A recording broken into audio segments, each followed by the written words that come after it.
Surprise! It's me, Francesca Fiorentini. Welcome to the Bituation Room podcast live stream thing. Thank you so much for being here. This is our weird in-between show. All of the Tuesdays keep lining up on holidays. I hope everyone had a good Christmas if you celebrate, or a good first day of Hanukkah if you celebrate. We're not going to have a show, obviously, on New Year's Day. So all things are all crazy, but we will be back the second week of January. So do not worry.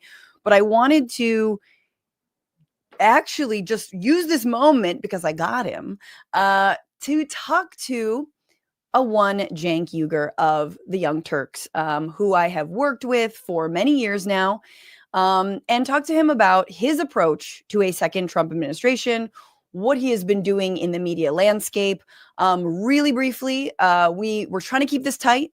We're trying to keep it good and open, but just so you all know, if you're like, who, what, where, how, what are you? So I've worked as a contributor with TYT since 2016. I've gone on anywhere between 1 and 3 times a week. I feel like at the height of when I was going on was like 2021. I in part moved to LA because of TYT, but I was really happy to do more and more work with them.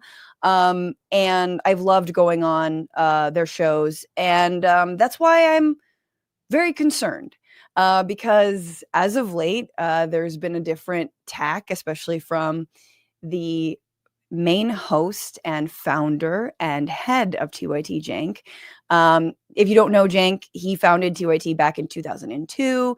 2005, it was the first YouTube channel partner. Basically was and is YouTube. It's been such a backbone of progressive media for so many people. I think it's it truly, in the Bernie years, really pulled people to the left and got folks to think differently and systemically about our political system. Cenk also was a congressional candidate in 2020. He ran for president in 2024 as a protest candidate against Joe Biden.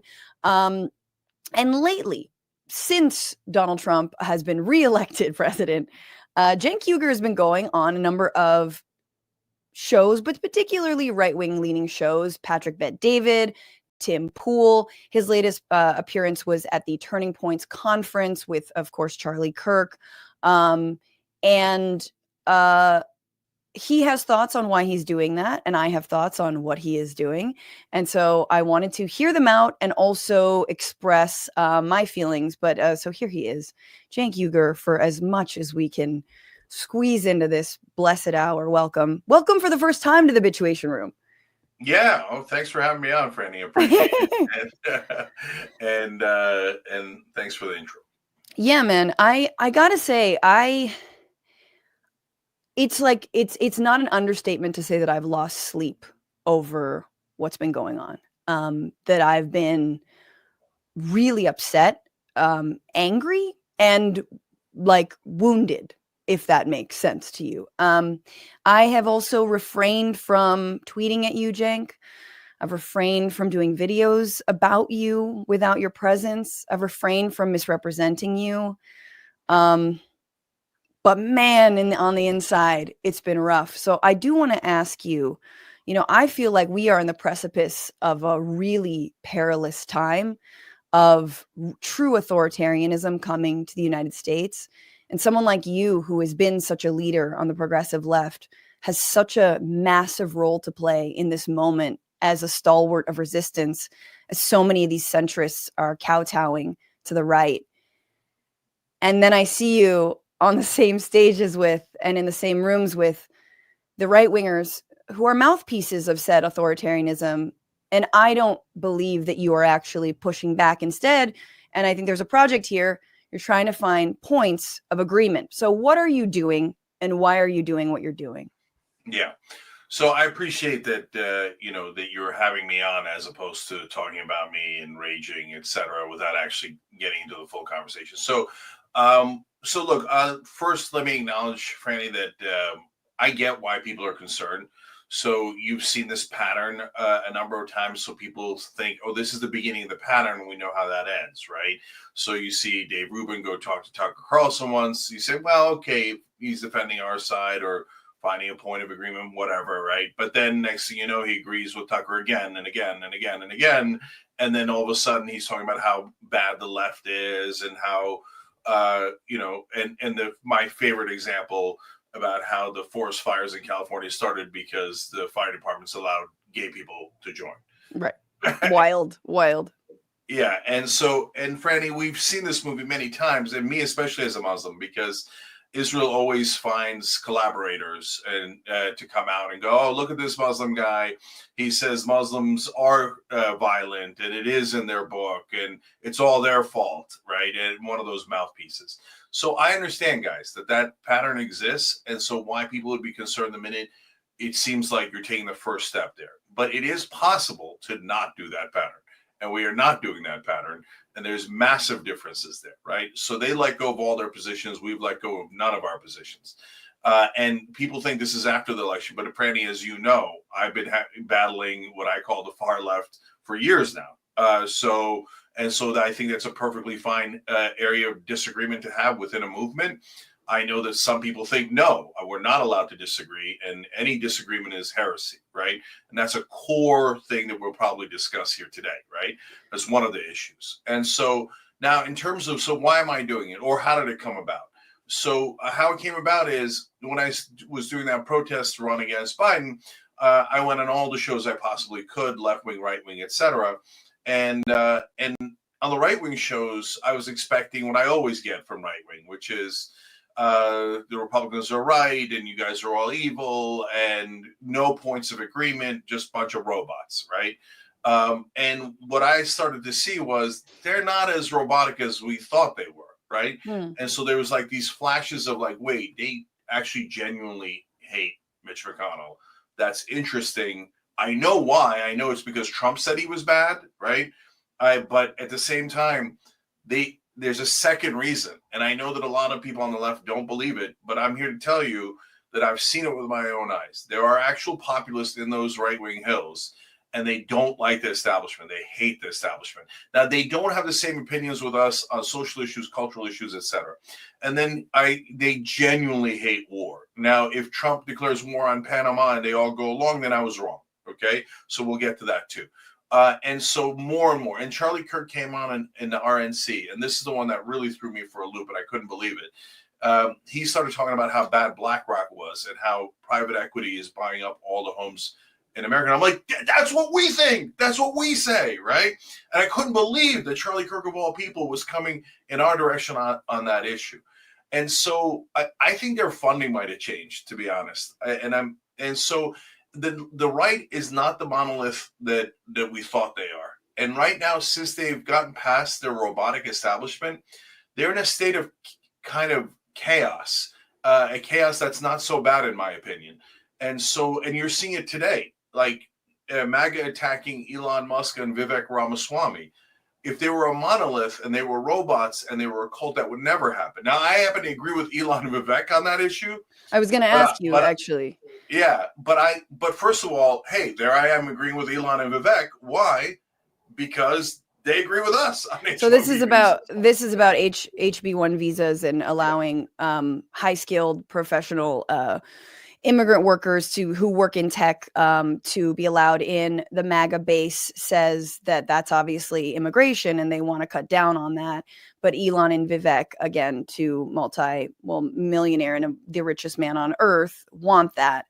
Does that not fly in the face of some of what you've been saying about the base and how the base is actually great and the base has great populist ideas? One of those populist ideas, Cenk, is mass deportations, is stopping any migration, is getting people out of this country. Yeah. So, Franny, it's a great question. And so that's why what's happening today is actually so interesting. Because number one, are we allowed to agree with anyone on the other side? Elon said terrible things. He backed that crazy radical right-wing party in Germany, et cetera, right? But that doesn't mean he's wrong about these visas. We've had that position on visas our whole lives, right? We agree with, or he has now come to agree with us. Same with Vivek. Now, but what's interesting is, so now MAGA, the populist base of MAGA, rebels against Elon and Vivek. So number one, that shows that that my thesis that they will rebel against their leaders is true. Okay. Now, do I agree with them on this rebellion? I don't. But remember, just because they're populist doesn't mean they agree with us on everything. On social and cultural issues, we have massive disagreements, massive. I'm looking for the agreements on the economically populist stuff. So on this one, they're anti-immigration. And so again, it's not a monolith. It's a little bit more complicated. But overall, the massive MAGA is anti-immigration. And I obviously don't agree with them on that. I'm an immigrant and I'm first generation. I wasn't even born here, right? So all this talk of deportations and now this crazy thing that one of them came out with, denaturalizing people, that's just nuts, right? So and I say that to their face in all the shows that I go on. I go, look, I don't agree with this. I don't agree with that. I think you're nuts on this, right? But now we do agree on some things, anti-war, anti-corruption, etc. Even if I know, guys, I know Trump is massively corrupt and they've been misdirected. But within that chaos of the right wing, interesting different coalitions can break out, as you're seeing today with these different coalitions within MAGA. Yeah. So imagine if we had, this is really wild, right? But you've got to take a first step to be able to get to this ultimate conclusion. Imagine if we had voting blocks that weren't strictly Republican or Democrat or strictly MAGA or not, and we could then join the voting block, in this case with Vivek and Elon, and protect these visas, right? Or in another case, we could join the populist right-wing bloc and prevent a war. Again, those are like huge dreams. I mean, I think it's sort of a deal with the devil either way. I do want to just step back. I want to step back from the news a little bit and truly understand what you believe you are doing and who you believe you represent. Just really briefly, who you believe you represent when you go on these shows. You say we a lot, and I'm not sure who you are referring to when you say we. Is it yourself? Is it you? And is it Anna and you and Anna? Is it all of TYT? Is it the broader left? Who do you think you represent when you go on these shows to make the case about how there's commonality? Yeah. So great question again. So first off, for folks who don't know, Young Turks is the flagship show of the TYT network. So the TYT network is the whole left. So Franny's on the TYT network. This show's on the TYT network, and at least on the podcasting side. And so Franny is to the left of me on many issues. So is Jordan Ewell. So many other people, right? And so I never block anyone from stating their opinions. And I like that we have the whole range, right? And in the past, we've had David Pakman as part of the net, like the YouTube network broadly. But who's the we, Cenk? Who's the we? You've said these things before, and I have thoughts on them. But who's the we? So that's TYT. TYT is that whole spectrum of left-wing thought. And as you know, Franny, we debate on the show all the time. We don't. We really, like, I just want to be fair. Like, we don't. Because if we did, we would have had this conversation many, many times, but we don't. Number one, I am not the main host. Anna Kasparian is. Number two, I am rarely the fill-in host. Jordan Ewell has been filling in quite frequently. Number three, when I do fill in as a host or as a guest, depending on the story, is when we can actually sometimes maybe squeeze in 1 or 3 minutes of debate, but we have to keep it moving. That is the job. The job is to do the news. It's to get to all the different things. So I just want to say that it's very unfair to say that these debates have happened on the main show. Certainly not with me, maybe once around trans issues, but I want to leave that aside. Who is we? Who are you saying when you say we? Okay, but let me address that real quick. But yes, but I've gotten into so first of all, we do the news, so we debate within that news story. Is it a shorter period of time? Yes. Sometimes I'll do longer ones. I did a longer one with Jordan Ewell and Jules Sulzdayev, et cetera.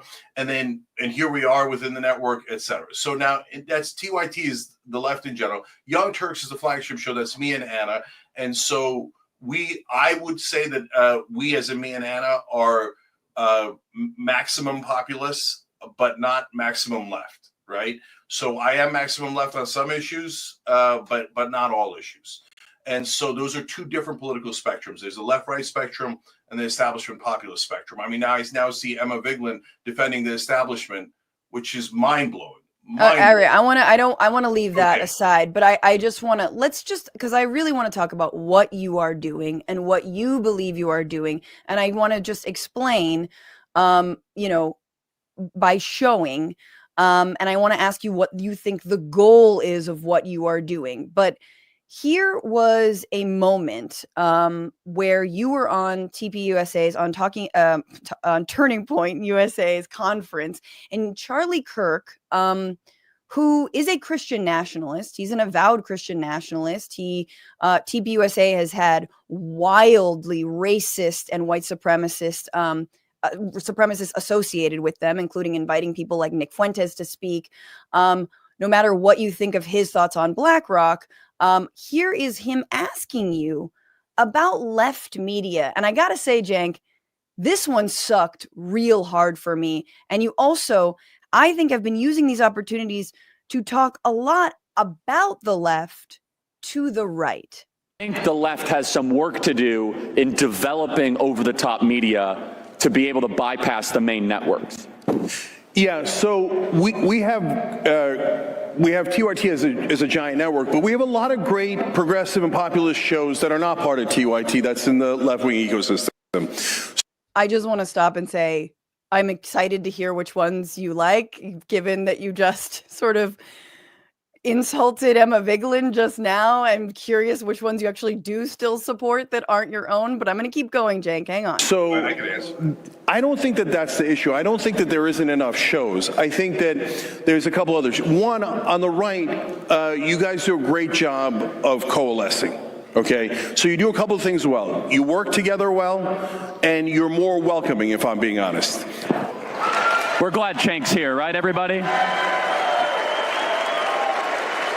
And a lot of people on the left know this as well. If you agree with MAGA 5%, the answer you get is welcome, right? Come join us, right? On the left, if you disagree 5%, they go, get out of here, you're a right-winger, you're a fascist, right?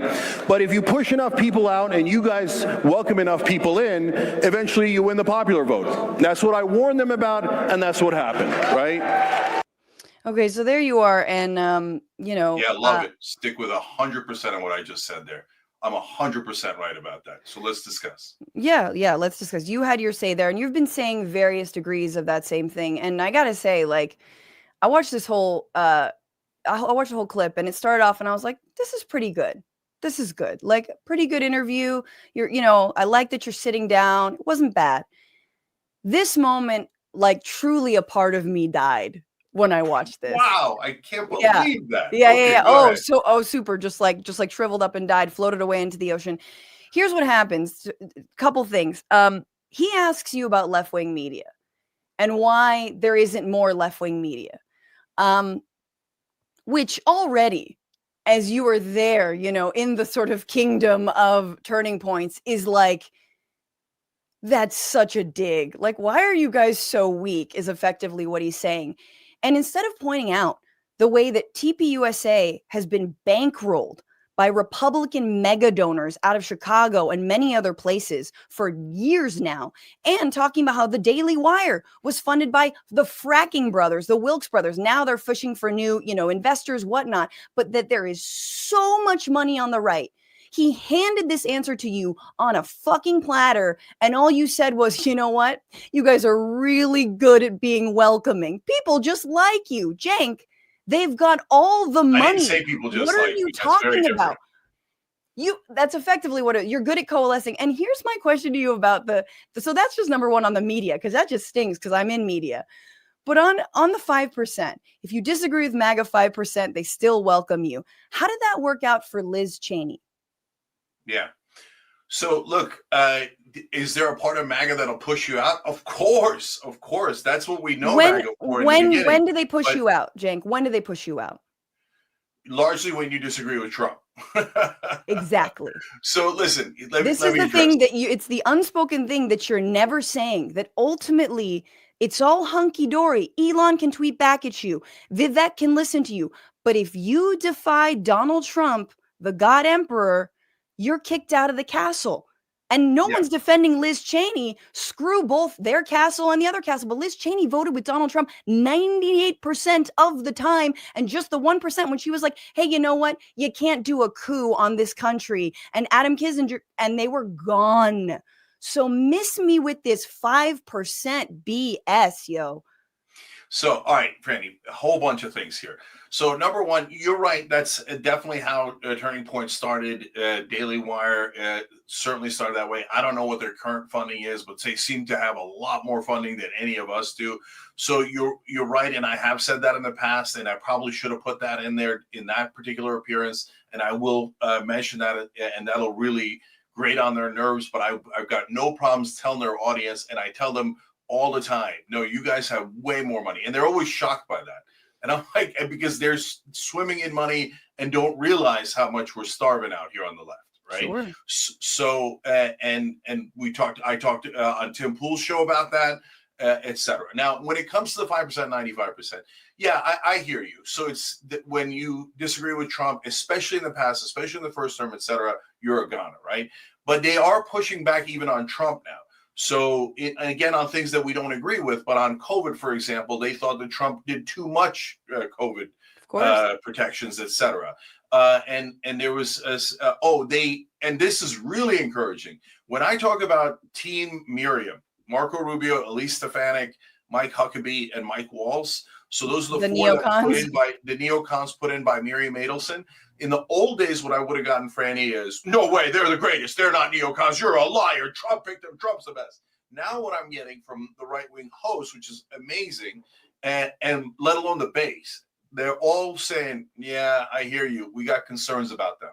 We got concerns. Okay. So that's the thing I never heard before. So that is a change. Now, in terms of the concept that I'm referring to, the 5%, 95%, but Franny, we're in the middle of that right now. This is the perfect example.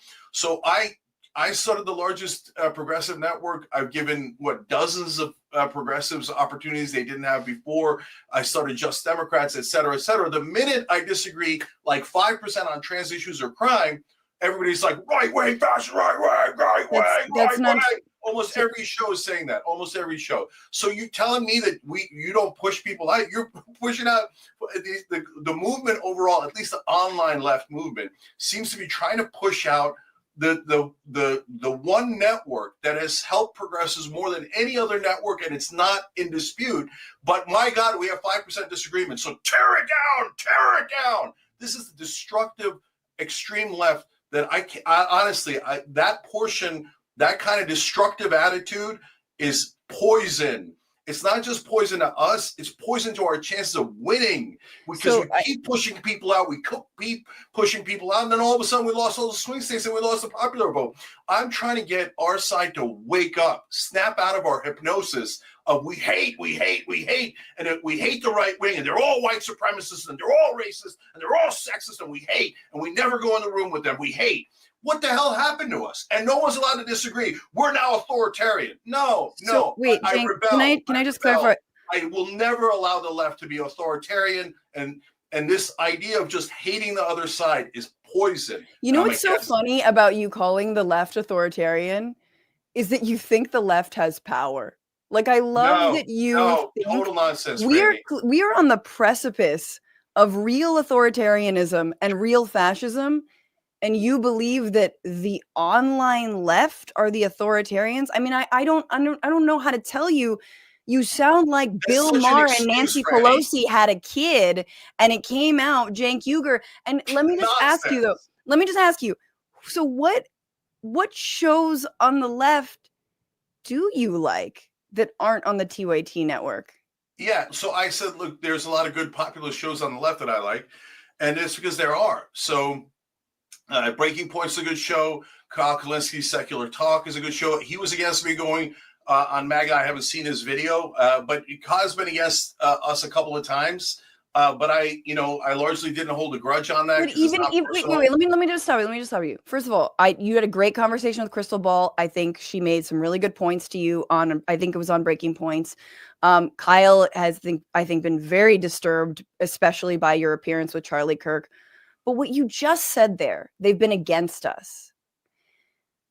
I really want to just dig into this idea that, because you're a fighter, man. That's cool. That's great.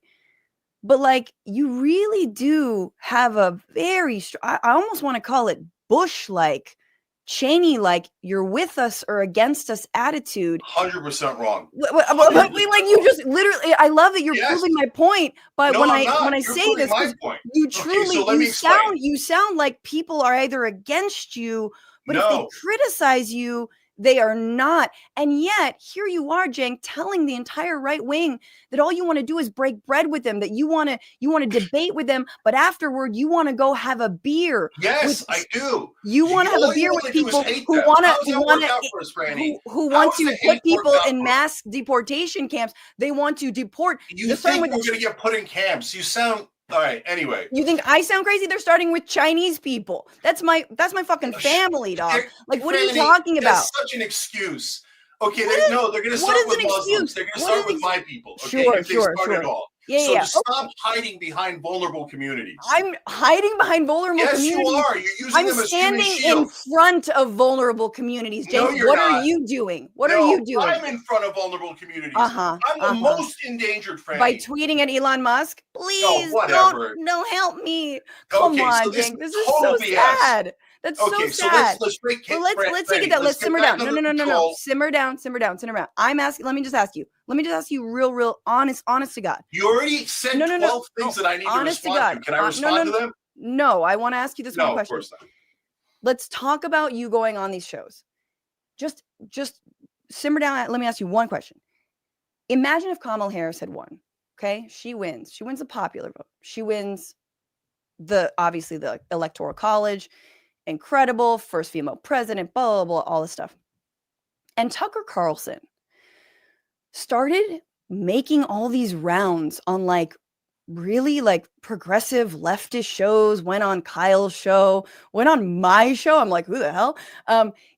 Started reaching out and wanting to talk and wanting to come to agreement on things. What would that look like to you? Yeah, it would look like Tucker was trying to reach out. Tucker's a bad example because I would be surprised if he did that. But okay, yeah, no problem. What would it look like to you? I wouldn't. Do I think that Tucker would be selling out? No, there's no chance. No. Well, I'm not. It's not about selling out. What would that like? What would it just seem like? Hey, man, we can agree. Yeah, you know what? I did say that Kamala Harris was a DEI hire and she's basically a communist, but now I just feel like I've antagonized you and I'm here to like break bread and let's talk and let's get stuff done. What would that look like to you? It would look surprising, but I wouldn't care. I'd find it interesting. Why? What does it look like to you? I mean, to me, if Tucker Carlson did that, I'd be like, oh, we fucking won. We won like crazy. We won so resoundingly. He's doing an apology tour because 3 ghosts visited him in the middle of the night and he's completely changed his tune because he wants to throw down with the winners. We are crushing it.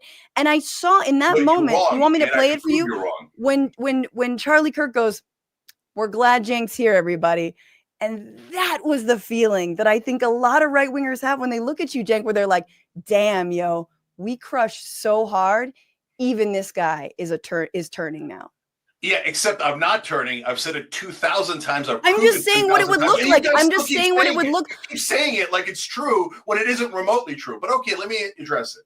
So, okay, number one, you're empirically wrong because guess what's happening? Matt Gaetz has reached out to us, Tucker Carlson, to come on our shows. And so it's your exact analogy, okay? Patrick Bet-David, et cetera, and they won. They're still trying to come on the Young Turks. Why? Because they're trying to have a conversation, not because they want to do an apology tour. They think they are ascendant, but nevertheless, they want to talk to the left. But you had to make it's because they think that your version of the left says, no way, we never talk to the other side. But we're not authoritarian.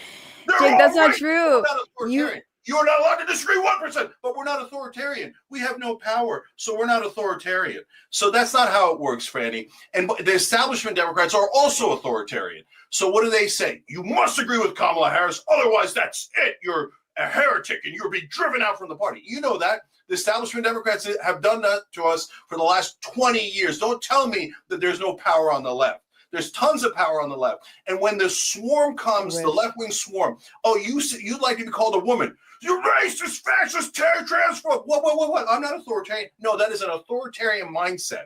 Just you don't have to have power to have an authoritarian mindset. And there's different versions of power. There's the shunning power. There's social media power. There's mainstream media power. There's political power. There's all sorts of different power. So look, guys, the left. First of all, there's also just money and actual power. It gets back to the we. So you ask me politically, who do I represent? I represent the great majority of left-wing voters.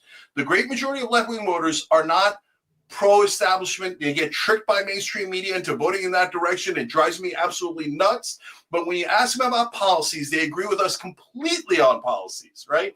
And the great majority of left-wing voters are not far left.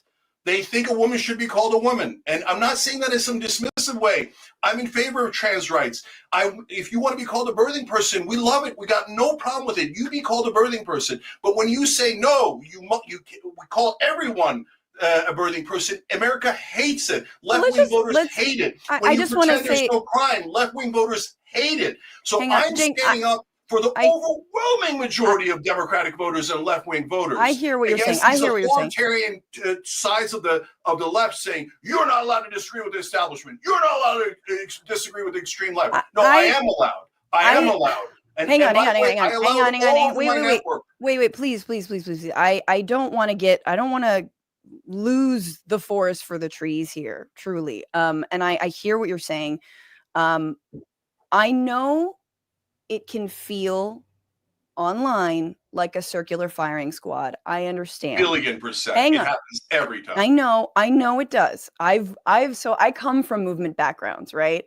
I've been in many spaces since the global justice movement in the early 2000s, then the anti-Iraq war movement. I've been in a lot of organizing spaces. I have been in more organizing spaces, far left spaces, than I have in campaigns, political campaigns, for example. So I know those spaces very well.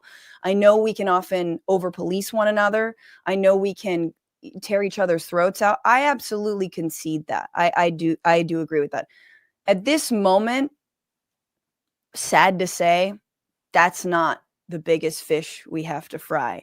In fact, we're in, again, a moment just before Project 2025 will be implemented, and people like myself, people who are on the streets demonstrating for Palestine, will be recommended for deportation, among many other things. But of course, I guess I'm using that as a shield. I don't know, according to you. But I did want to ask Cenk before this. I want to ask you about who the establishment is in your mind. Who is the establishment and who is not the establishment? Great question. So Nancy Pelosi, Joe Biden, Kamala Harris, Pete Buttigieg, Gavin Newsom, all the corporate Democrats who take corporate PAC money, serve their corporate donors 100%, lie to us 24/7, never intend to do any progressive policy positions, never intend to do any Democratic policy positions that they state in campaigns, and are backed by the liars in mainstream media, pretending that they're on our side when they're playing good cop, bad cop with establishment Republicans and robbing us blind on behalf of their donors. Do you think that Donald Trump and Elon Musk are establishment? So they're complicated. The reason they're complicated is because they act like the establishment. They do the same robberies, the same corporate tax cuts, but they are pretending to be populists. And that's why I've called Donald Trump a fake populist hundreds of times, right? And I've called him a fake populist on right-wing shows. And I've said, hey, watch out for your own donors on right-wing shows, right? And so, but they're not part of this, the machine that was the Borg. Mitch McConnell and Joe Biden were the co-captains of the Borg, and that machine was unstoppable, and that machine was, maintains corporate rule, and that's my mortal enemy. That Borg is the one we should all be fighting against. So do you think it's less bad that one person donates $277 million to a candidate versus 5 people donating $277 million to a candidate. Elon Musk gave $277 million to Donald Trump and is now, again, worth $400 billion. Is that somehow less establishment in your mind? So there's two parts of it, Franny. One is they at least talk the populist game, and the advantage of that is that also spread through the right-wing base.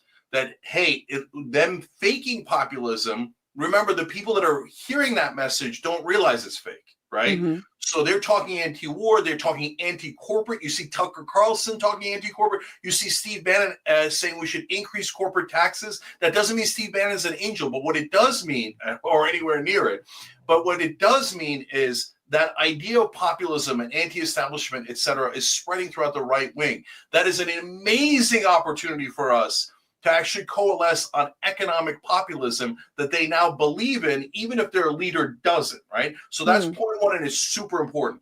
Point two is, in some ways, that individual corruption is worse, and in some ways it's better. So how is it worse? So Miriam Adelson gives, $137 million to Trump, and Sheldon Adelson had given him $200 million in previous campaigns. So he delivers foreign policy to the Adelson family, right? Right. Moved our embassy in his first term. Now he's thinking about allowing the annexation of northern Gaza and the West Bank. And you saw me fight tooth and nail against Trump, because that's what I was really, really worried about, that he's going to go and be extreme and radical to serve his top donors. On Elon, he handed all of domestic policy to him. So that's how it's worse. How in the world could it be at the same time a little bit better? Well, the way that it's better is that it's not a machine, it's chaotic. So it's one guy here and another person there, but the other person disagrees with Miriam, and then Trump doesn't quite know what to do, and he listens to the last person in the room, but he also kind of listens to his base. We've got chaos there, and chaos is way better than a machine. A machine is ruthless and just steamrolls you. So I think that's worse than the McConnell-Biden era. Nothing worse. Okay, I do want to talk about the McConnell-Biden era and establishment a little bit more, but just on that, I feel like my very first question to you is, well, what are you doing? I feel like that's the most cogent answer I've gotten from you that I could sort of get on board with, which is exploit the chaos to turn MAGA against Trump.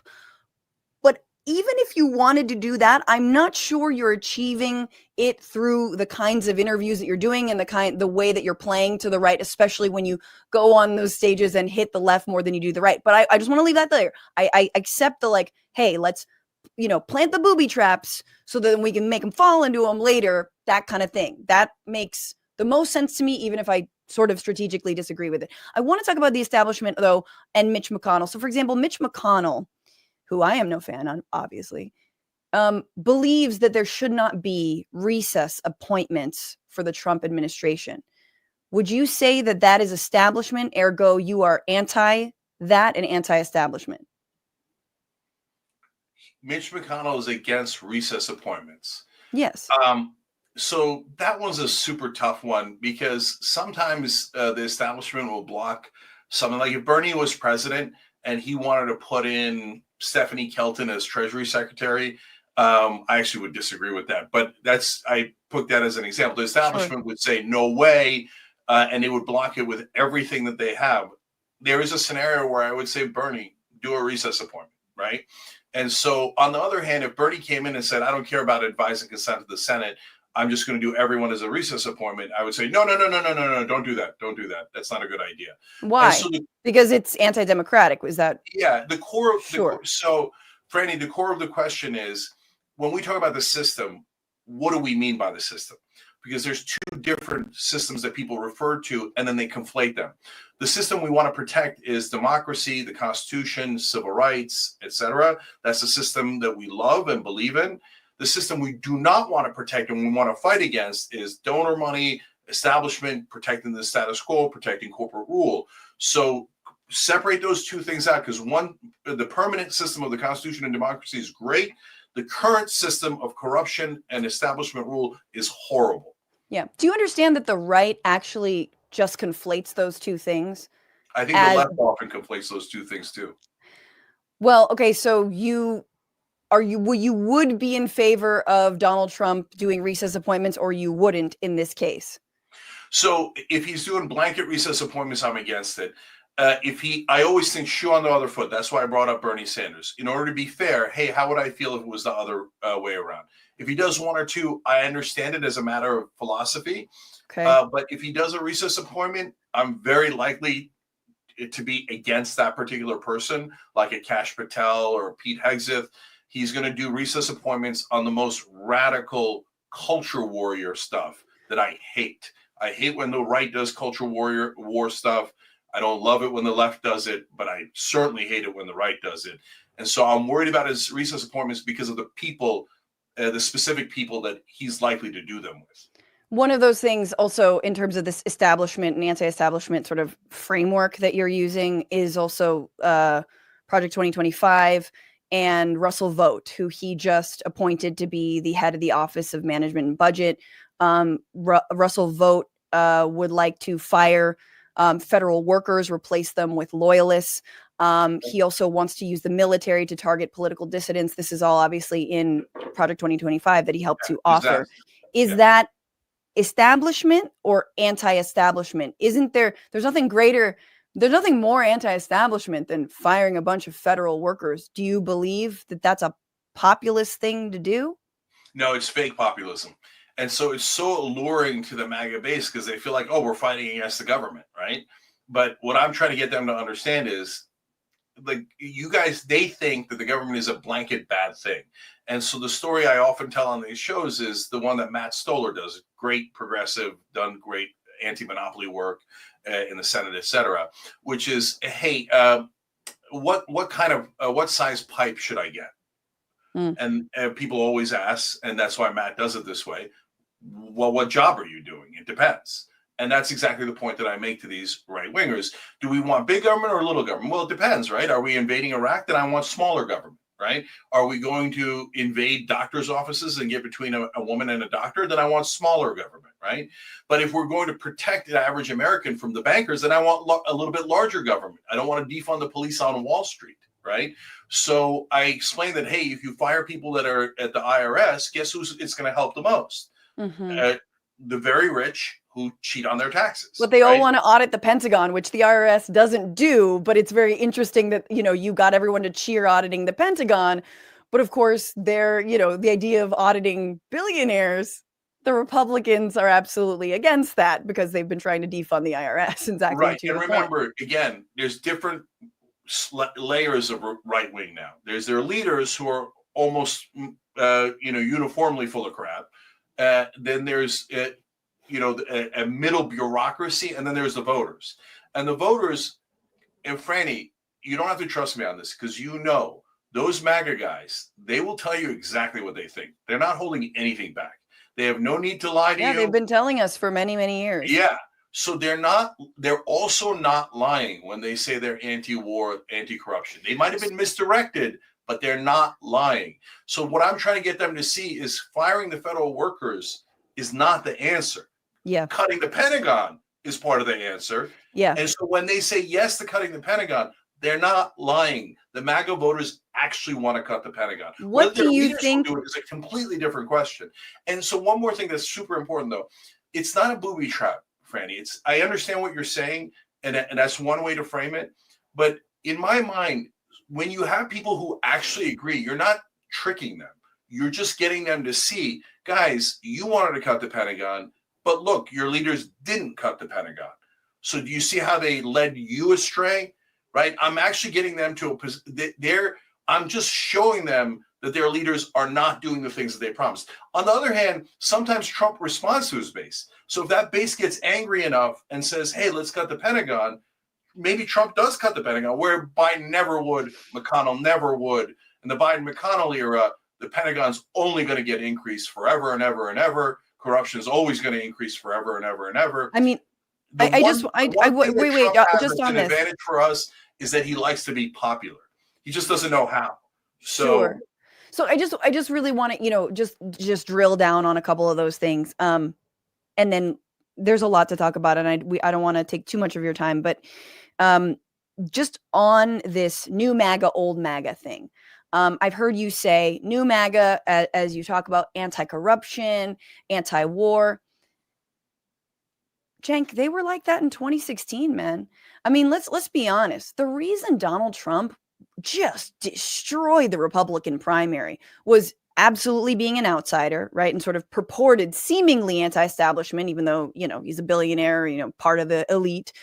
But it really was around being against the Iraq war. Now, for his reasoning was we should have taken all the oil, F those, whatever, like enter expletive, right?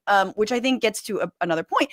But he was also, remember, in terms of the corruption stuff, they wanted to get rid of what was it? They wanted term limits. They had term limits and were suggesting them early on. So the actual the outgrowth of an entire country tired of 8 years of Bush and endless war, and also that was, suffering from the 2008 financial collapse and didn't have any faith in the banks and these financial institutions and all the politicians that protect them and that was already in the ether, right? And you had a Bernie Sanders and you had Donald Trump. And of course, the actual establishment, that the centrists that I hate as well, were trying to say Bernie is exactly like Donald Trump. Look at him. He's using the same. No. They were very different. And that's why I wanted to talk to you about the differences between right-wing populism and left-wing populism. I think there is a difference, and there's a very important difference. That difference is historical as well. Right-wing populism often feeds off of nativism, off of othering immigrants, religious minorities, blaming those people, and then we can have the socialism, right? That's why obviously in Hitler's Third Reich, you've got a National Socialist Party, right? This is Germany for the Germans. And there are people who are in Germany are the Germans and people who are not the Germans. That also in this country, although you scoff when I talk about Chinese Americans, there was the Chinese Exclusion Act, specifically dividing working class people in this country based on race, saying the Chinese are the reason you don't have anything. They're the ones taking all of our jobs, even though we know that the rich robber barons were absolutely taking advantage of them, just like we know that all the Trump donors who paid for their positions in this administration are also taking advantage of undocumented labor. So do you see a difference between right-wing populism and left-wing populism? And are you not barking up not just the wrong tree, but a very, very dangerous one? Yeah. So, no, I think there's a massive difference. And so first, let me just really quickly address what you said about the Chinese. So the Chinese were the only nationality ever banned from America. Trump considered a Muslim ban, but didn't actually execute one. The Chinese were actually banned from America for a long time. So I know all about racism against Chinese. And obviously that also sprung up during COVID, et cetera. But I just in that heated moment there, I was saying that the Chinese, are maybe third or fourth in line these days, Muslims. And not from what they're talking about. I mean, I'm just looking at what they're saying, which is like, this would be the easiest group to sweep up. Like, I'm just saying, not like Chinese immigrants who've been here for decades. No, yeah, I understand. That's why I said that. I didn't just pick it because I'm Chinese. I literally just looked to what they're talking about. But anyway, but so you do agree. So I'm not sure. I'm worried about it. You agree that there is a difference between left-wing populism and right-wing populism. Yeah. So now let's get to the core of it. So there's left-wing and right-wing populists on social issues disagree more than we disagree with the establishment. The establishment is generally like, we don't really care if you're Chinese, Muslim, whatever. The only color we care about is green.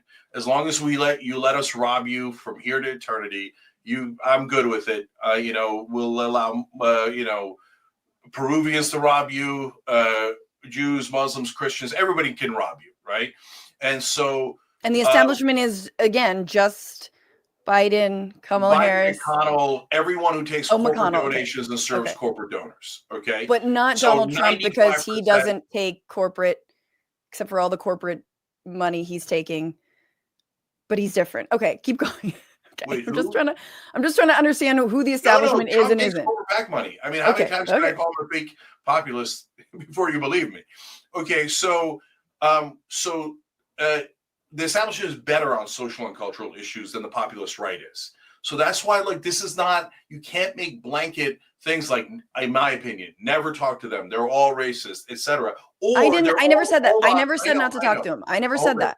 Hold on. Or they're all lovely and they've all turned and they're all amazing and are going to agree with us. No, of course not, right?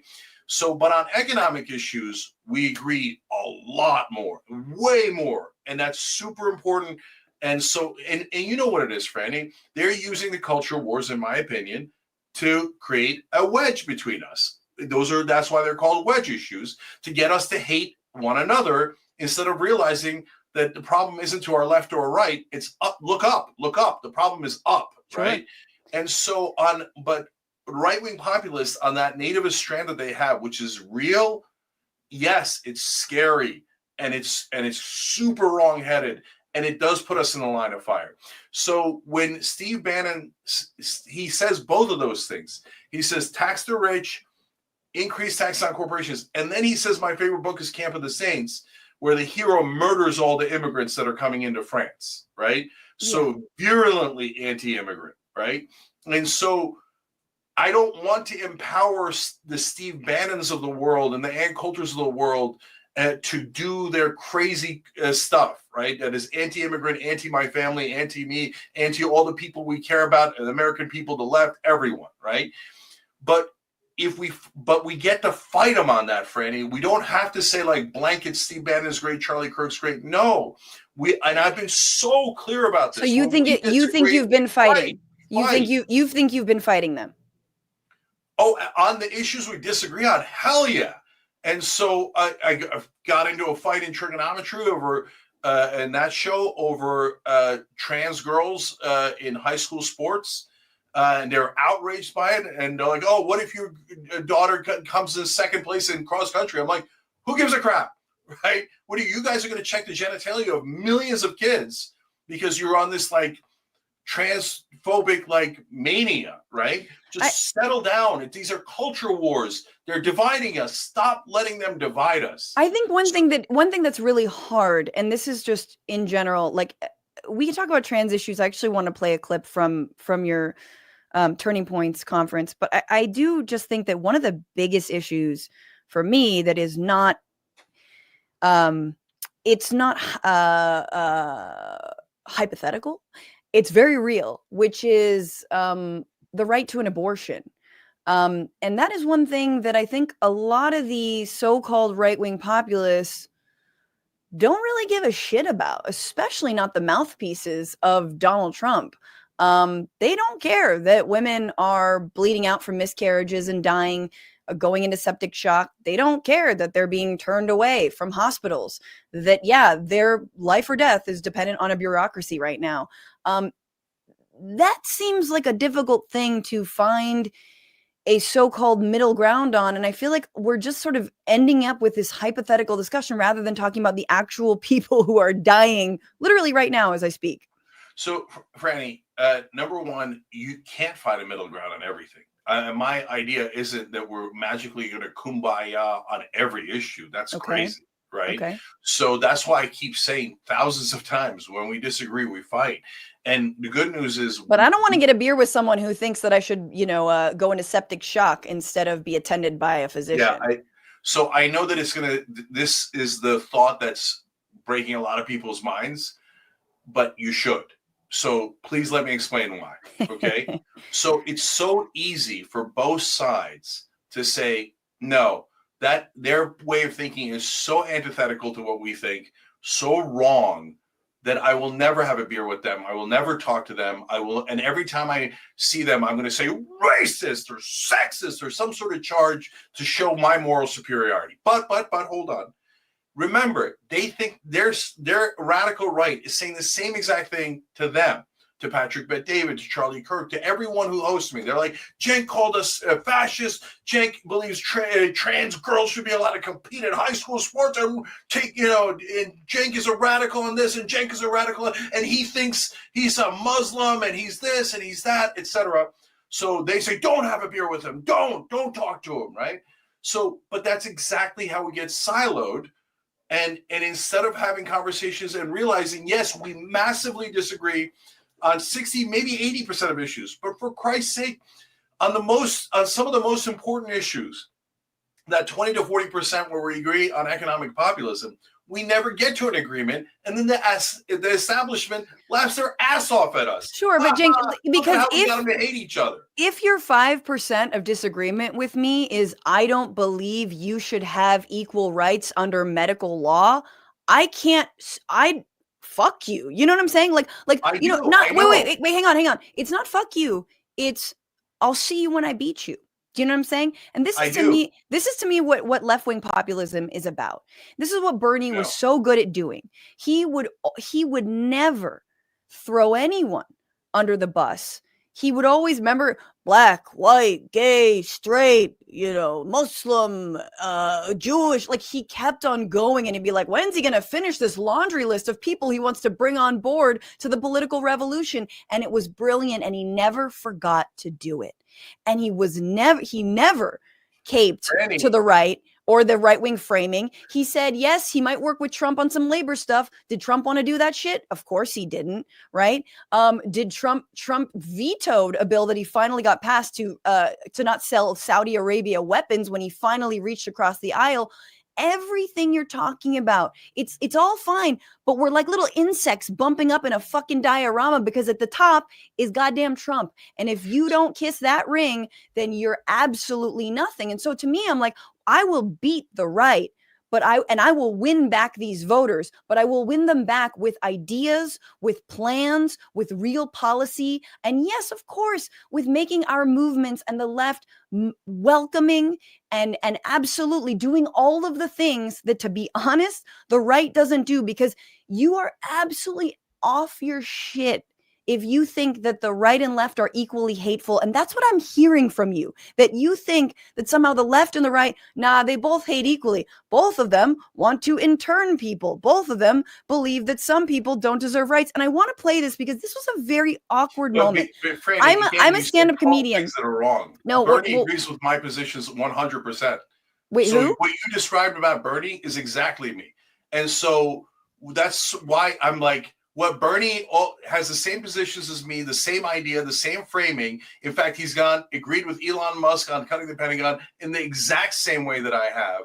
And yet Bernie's an angel and I'm the devil. Like, that's crazy. No one's saying that you're the devil. That's crazy. Bernie actually builds. He's not making the rounds.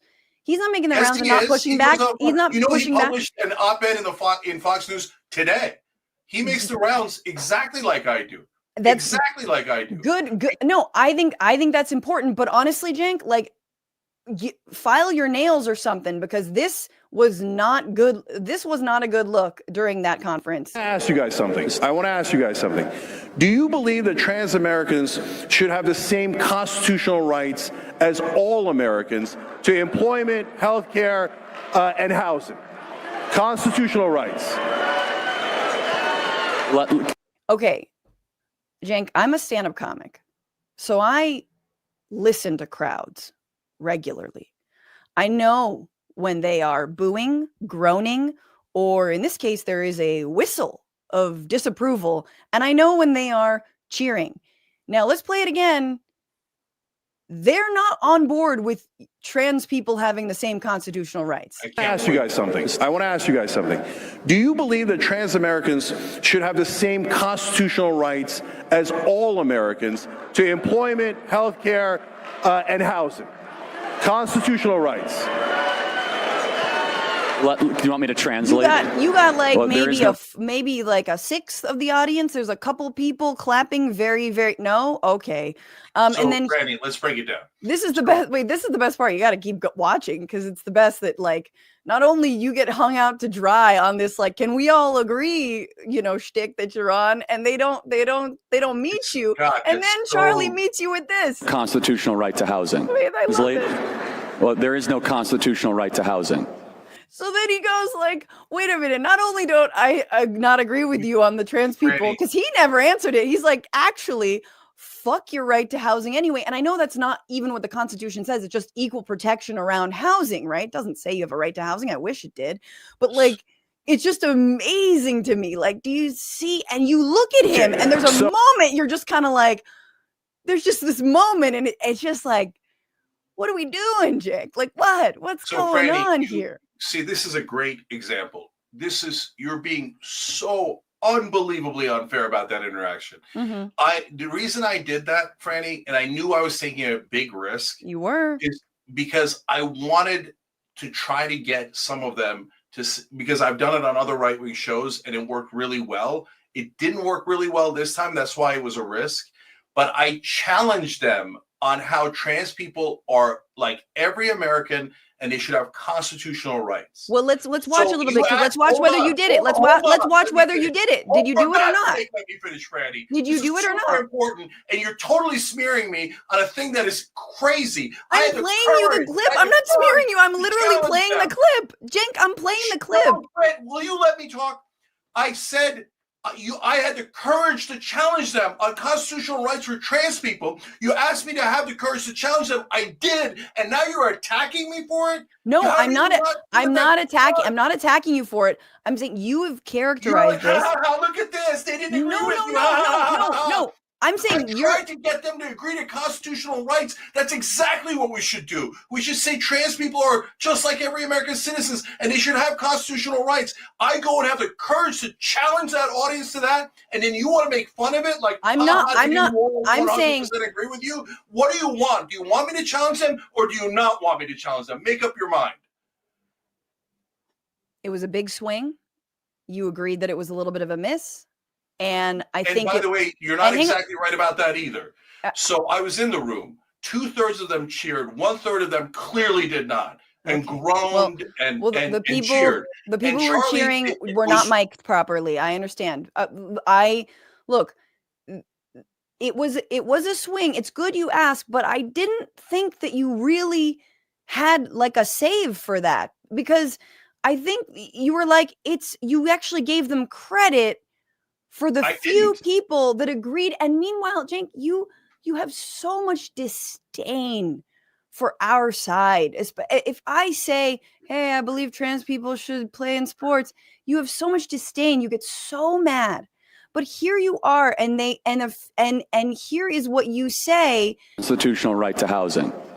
Okay, so I hear you.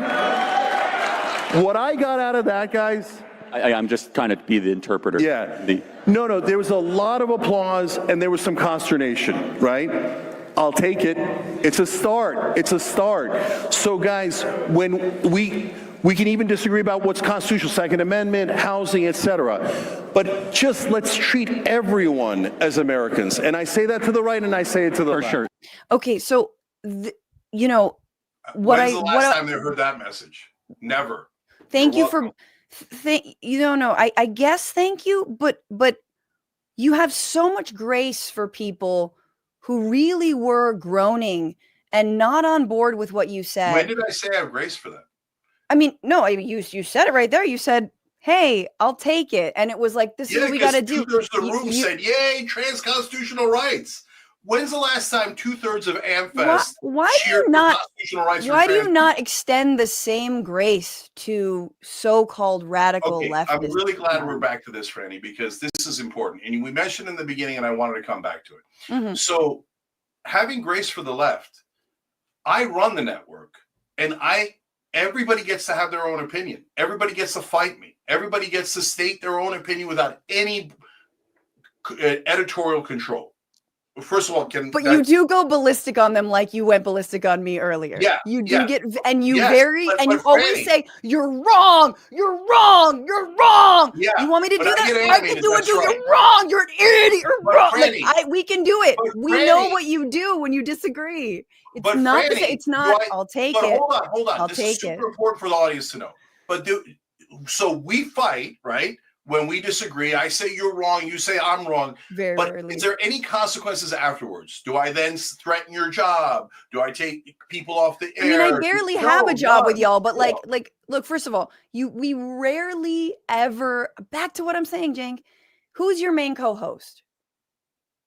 Anna, on the Young Turks. When you say that there's like over 24 Young Turks contributors and hosts. I know, I understand that. So, okay, but Franny, I'm trying to tell you that there is in fact, Cenk, let's just be real. We said this privately. I'll say it publicly now.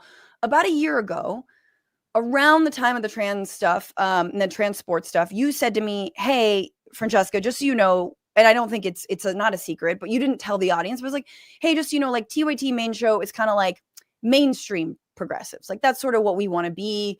And, we're more mainstream, just so we're like moderate progressives kind of thing. And I was like, okay. And then I said to you, why don't we have a debate? Like, why don't you bring John and I on? We debate, you and Anna. We could talk about trans issues. We could talk about, crime. We could talk about all the things that always, get under our skirts.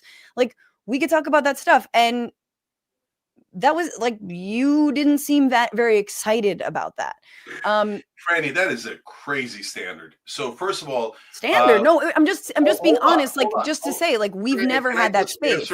Can I answer? Okay. Are you mad someone's talking too much? Is Cenk Uygur mad someone else is talking too much? So when do I get animated? When people cut me off. That's what drives me crazy. Okay. So now the thing that you just said, that was our private conversation, I literally said at the very beginning of this broadcast. Okay. So I said populist establishment is one spectrum, and we're on the extreme end of populism.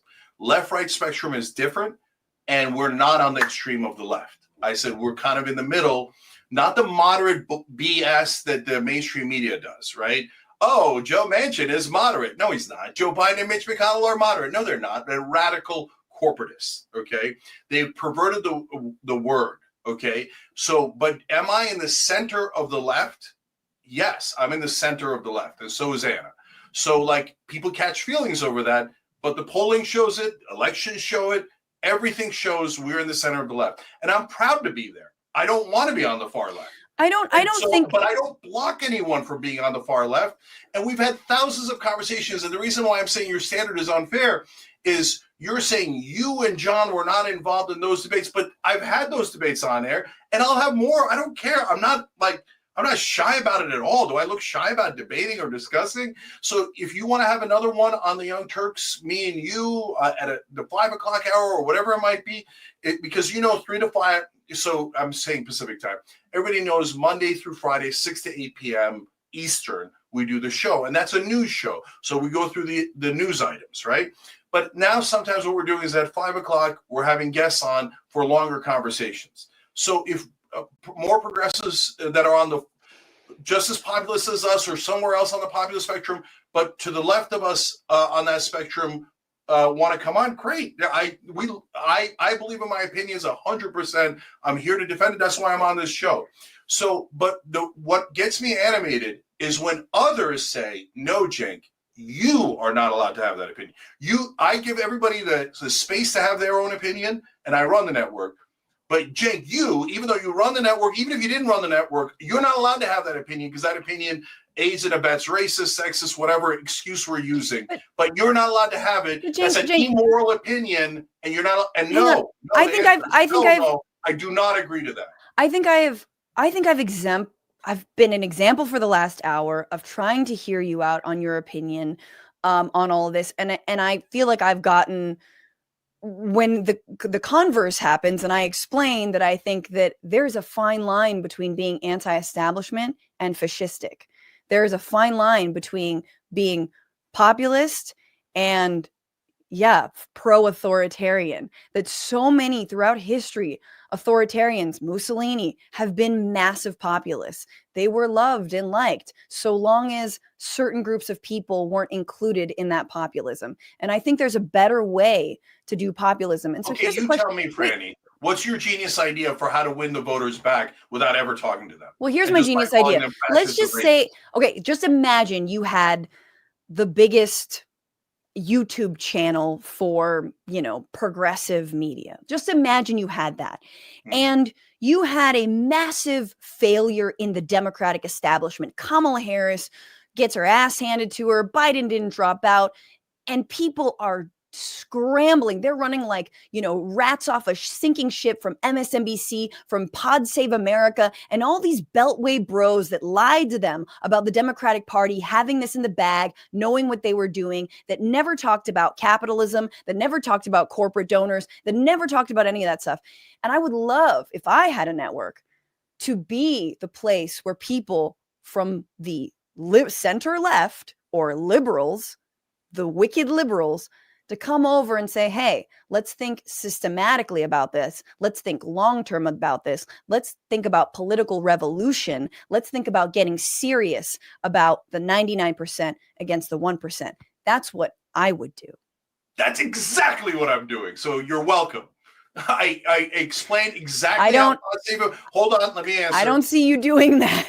No, you're wrong. Again, you're wrong. So I explained how Pod Save America and The View and Morning Joe were so full of crap, pretending that they knew all along that Joe Biden was had trouble. Then why didn't you say it, you liars? Why did you protect him all along? I ran against Joe Biden. I did a petition against Joe Biden. I said we should do an open primary. My number one motivating factor is to find a populist left figure that wins that 2028 primary. That is the most important thing in the world. And now you've got me scared, Franny, that all of a sudden, like if the far left peels off and goes and agrees with the establishment and votes with them, I will lose my freaking mind. It will be the greatest betrayal of this movement that I have ever seen. So I am massively against. I don't think you consider anyone on the left should be massively against the establishment. So what you're using is fear of the right-wing populism going south on us, which is a real fear, which I'm trying to guard against. To say, like, to now all of a sudden, like, well, maybe the establishment's not so bad. No, the establishment's horrible. It's horrible. I'm not going back in that prison. I'd rather be in the populist woods with real human beings fighting and battling and trying to get to the right answer and the right coalitions than to be in an establishment prison where we're now locked up by Mitch McConnell and goddamn Dick Cheney and Joe Biden and Pelosi, and we're marched back into let it continue the robbery. Thank you, sir, for the robbery. We appreciate your stupid and the right's robbery. Not robbing people. So, the right doesn't rob people. So no, but hey, look at that, Franny. Look at what you're saying. I just said 200 times in this interview that Trump's a fake populist. And there's going to be a huge concretely. Robbery. I don't know who you're talking about. Concretely, so you think the right's not going to No. I'm just like let me just say how I see it. Just you've explained how you see it. So I've been covering Trump since 2016. We covered his rise. One of the big videos we did in AJ Plus was like, why do people like Trump, right? And everyone was like, oh no, we have to talk about why people like Trump, and it's so obvious. The outsider tells it like it is, very direct, yes.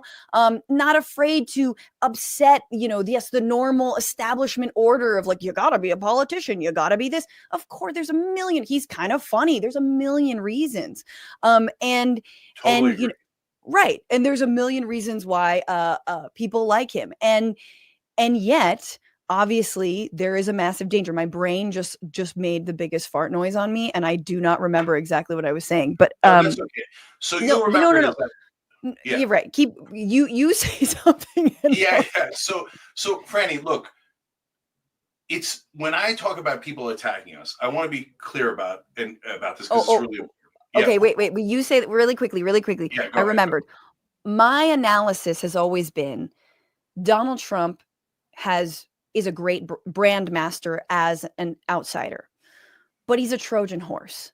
That at the end of the day, even though Mitch McConnell, says his bullshit and whatever, of course he wants all the same things that Donald Trump wants. Trump is a brilliant Trojan horse for, yes, the establishment right. Look at all the neocons he's appointed. I made a joke like, oh, all the cabinet positions are going to be, and yeah, you've got a random Kash Patel and whomever, but they're going to be the people commenting on his Truth Social. It's like, nah, he's picking Huckabee. He's picking Marco Rubio. He's got Elise Stefanik. He's all these people who we're going to be at war with Iran within a couple years. I have no doubts about that. So like, I truly, unless again, his actual base is like, no, including us, like, I just feel like, is that not clear? I thought we were all clear that Trump was literally just a Trojan horse for establishment politics. It's as if Bernie Sanders said all the things and all the right things, but when got into office, Nancy Pelosi's behind the curtain pulling the levers. Like, wasn't that just understood that that's who he was? So no, it's more complicated than that. I agree with everything you said about Trump and why he got to be popular. He ran as anti-establishment, right, as a fake populist, right? Right. And so that's what worked really well. Wouldn't it be amazing if we had a real populist on the left and ran on populist left? So I hope to God we all agree to that in the 2028 primaries. So in terms of the part that I don't quite agree on the Trojan horse, you're right. That's all he's done so far. In the first term, he had 4 freaking years. And his number one and almost only accomplishment was corporate tax cuts. Massive, massive corporate tax cuts. And in fact, on the Young Turks, back then I said, watch, the establishment is going to leave him the minute those tax cuts pass. I even named a name. I said Gary Cohn, his national economic advisor. Okay, he's going to leave right after the corporate tax cuts pass, because that was the Trojan horse part. So you're right about that, right?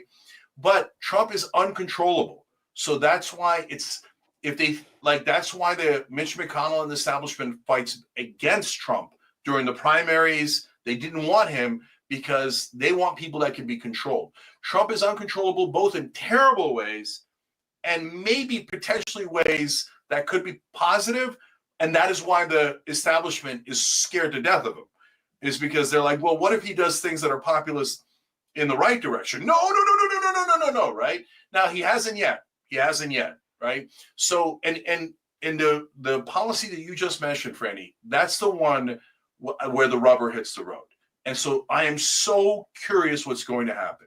So Israel has absolute power at this point, and they believe, and they're drunk on power because they believe Trump is going to give them everything that they want. And in the beginning, he definitely will. That's why he nominated Team Miriam, as I explained earlier, Stefanik, Rubio, etc. Right?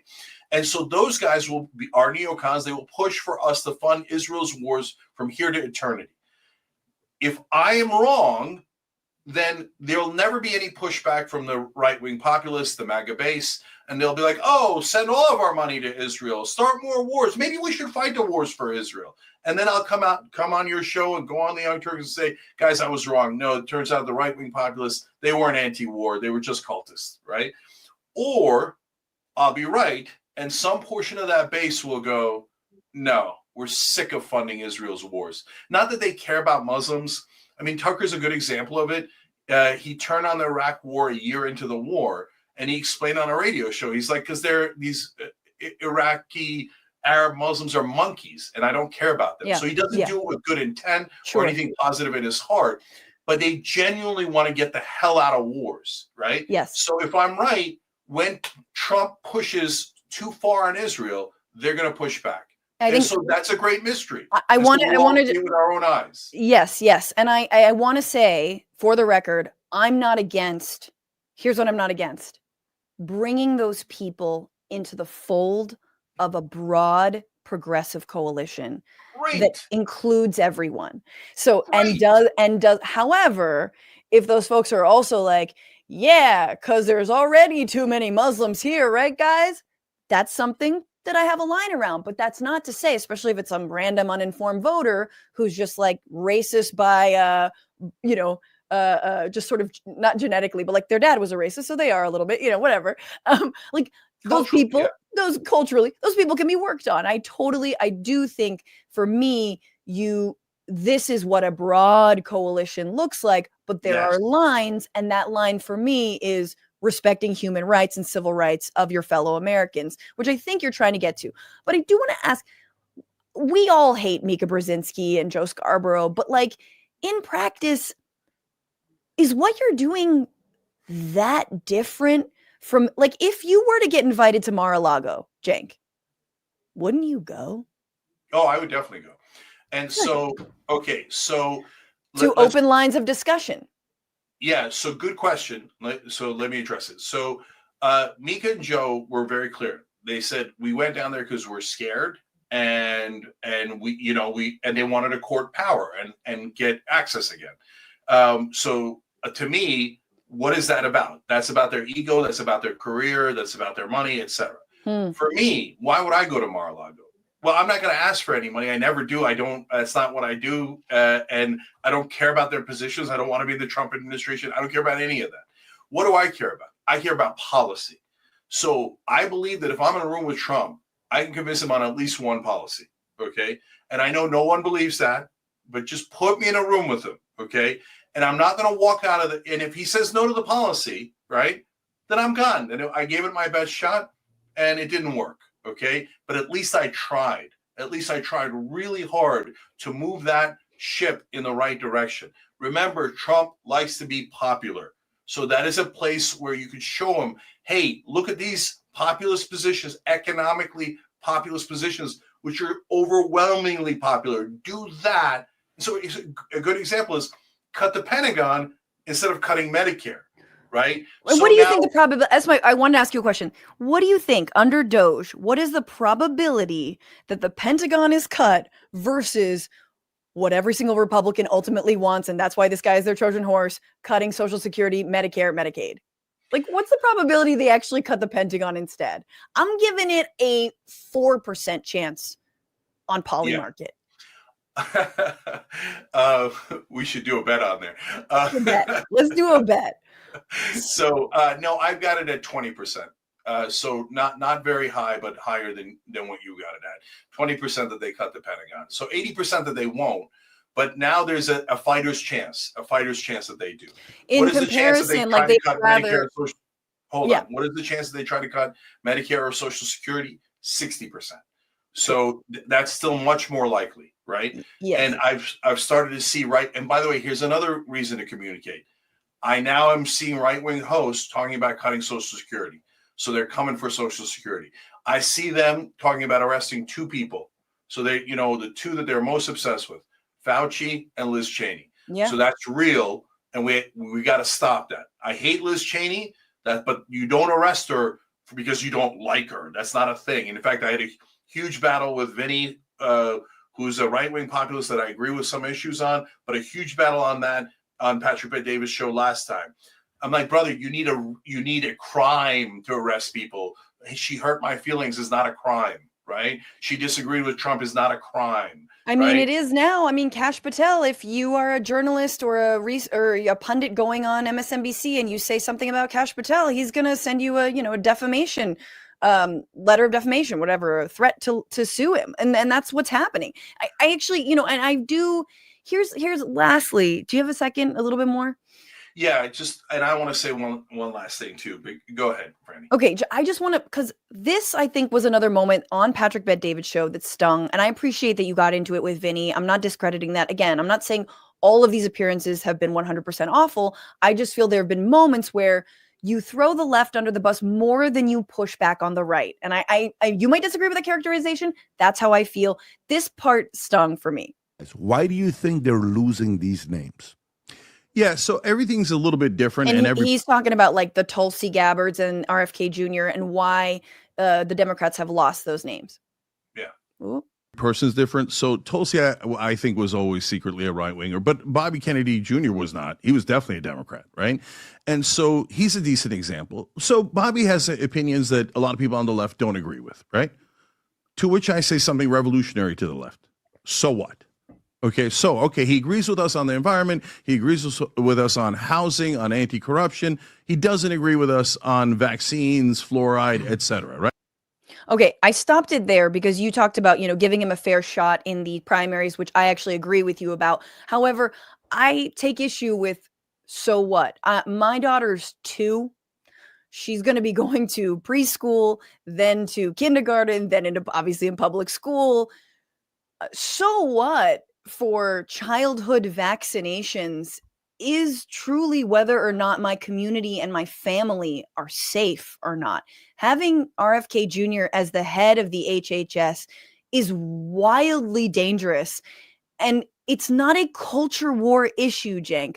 I'm not saying he's not right on some things, but again, what's the probability that his HHS is going to do anything to rein in corporate power or regulate, the big R word, regulate any of the ways that they poison us? No, they're not going to do that. What they will do is get rid of any vaccination requirements and just sow even more distrust in what has protected millions of people. Yeah, so it's a fair question because you're misinterpreting what I mean by so what, but not on purpose. It's a miscommunication. So when I say so what, I don't mean, it's no big deal, or that we shouldn't fight him as the head of HHS. I'm against him being the head of HHS. I mean, so what is in, so what? Then let's fight him on those things, right? So I wish he was the head of HUD, and then I would support him. He is great. He wants to ban private equity from buying our residential homes. Great, that's a great policy, right? But as the head of HHS, I massively disagree with him, and I think that getting rid of vaccines is a very problematic and not a culture war issue. It's very real. That affects people's actual lives. And when vaccines are blocked, there was a story out of Pakistan. They thought it was like an American trick. And then they blocked the polio vaccine and polio spread. And they were like, no, sorry, come back, right? So that's what I mean by so what? So what? Let's fight them on it. Like there's no, see, that's partly what's wrong here, which is that we're thinking of them, us. And so if they're in the them, then we hate everything about them, right? And what I'm saying is, no, we don't have to hate everything about them. All we have to say is, so I don't agree with Bobby Kennedy on vaccines. So let's fight him and show that he's wrong, right? Sure. So there's nothing wrong with That's all right. I'm willing to give you that.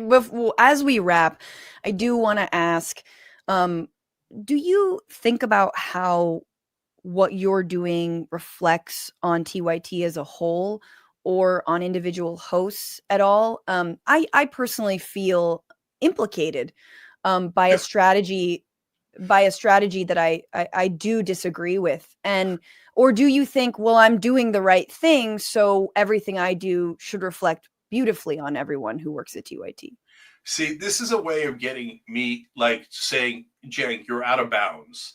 So you're implicating me in a strategy I don't agree with. Well, but what am I supposed to do? Not do the strategy I believe in because it might implicate people on the network? I think I'm asking for empathy. I'm just asking for empathy, Cenk. It's just being a little empathetic. No, I don't think that's about empathy. I think what you guys are asking for, and this is why I'm not on the far left, is you're saying, since we don't agree with your strategy and your strategy implicates us, if you were empathetic and a good person, you wouldn't do your strategy.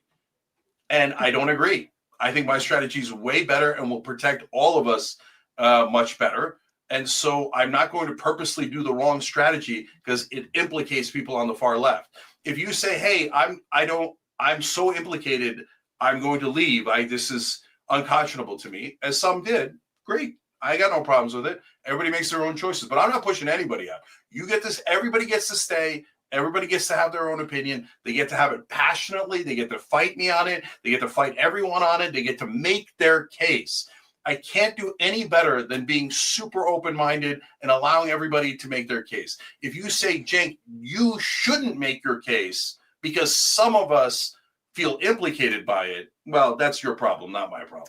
Okay. Yeah, I mean, about that, I'm reminded of the book by I think his name is Michael Schneider on tyranny, and he wrote, it's like 20 lessons from the 20th century about authoritarianism and fascism. And one of the things that has come to mind when you say my strategy will protect us is he has this chapter, I'm going to bring it up, the first part of it, called Do Not Obey in Advance. And he writes, most of the power of authoritarianism is freely given. In times like these, individuals think ahead about what a more repressive government will want and then offer themselves without being asked. A citizen who adapts in this way is teaching power what it can do. In other words, you don't have to do the sort of crackdown on the left around speech because I'm going to do it for you, or you don't have to come to me. Cracking down. Again, you're misstating it. I'm doing the exact opposite. You're cracking down by saying, Cenk, you're out of bounds, so you should stop with your stupid opinion. And because you're implicating me. I feel like there's a real, that's what you're saying. Cenk, I feel like there's a real misunderstanding of power in your mind. And I don't know why. I think you're hiding behind this power dynamic. No. I'm being totally honest. I am a contributor to TYT that I go on every time you guys ask. I step in a pinch often. Sometimes I don't. You do. I've been asked less and less as of late. Jordan has sort of eclipsed me. It's fine. I don't give a shit. But like I am but a mere contributor. I make very little money from this show. I'm really grateful to the people who support it. Again, you have founded the TYT. You've been the head of TYT. You're one of a stalwart in broader progressive left of center media discussions. What you do is far more impactful than what I do. I'm just being honest with you. Okay. You have a huge footprint. It's a good thing I have the right strategy. And when you go on shows, and you go on stages, again with Charlie Kirk, it looks like an apology tour. You implicate not just everyone who's worked with you and everyone who is ostensibly on your side. But it basically makes it seem like it cheapens everything that we've done and we've built. That's why I can't sleep at night. That's why I feel sick when I see you on these shows. Like, I'm just being, I mean, I guess I'm nuts. I guess I'm totally crazy, and I should just trust you and say, yes, we need you're doing the right thing. You're protecting us. No, you don't have but to say all that. I am doing is I'm filled with absolute despondency, like truly. And I can't believe that a guy who I used to admire and who I thought had a lot of fight is trying to scratch the back of people who absolutely would never do the same for them. So we just spent an hour and a half me explaining how I'm not scratching their back. I'm trying to get but I can show you more clips, to agree with us on things we believe in and we've always believed in. And you go back to scratching their back. At least the trains will run on time. No. So let's end on this because this is monumentally important. So I say everybody's allowed to have their opinion. You say when I have my opinion, I'm hurting other people. But that's do you hold on? You're hurting a broader movement, yeah. Hold on. Do you not get that privileges your position and says my position is obviously the correct one and the moral one? And since you have the incorrect immoral one, you are implicating me in your immorality and your wrongness. So you really shouldn't do that, because that's being immoral to me and other people who agree with me. Because since you're so obviously wrong and immoral about this, you're implicating me in your immorality. With great power comes great responsibility. That's what I'm saying. It is definitely the correct position. I'm saying with great power comes great responsibility. I'm giving you. So accepting, but you've gone off the reservation and you've gone rogue, Cenk. So now it is your fault for implicating the beloved far left, who are clearly have the correct position. But I you really don't have the correct position. And you don't represent the left. So please stop pretending you represent the left when the voting and the polling clearly showed you don't. And it's not wrong to be center left. You think that it's like center left is like, no, it's, I don't know what you think it is, MAGA or whatever.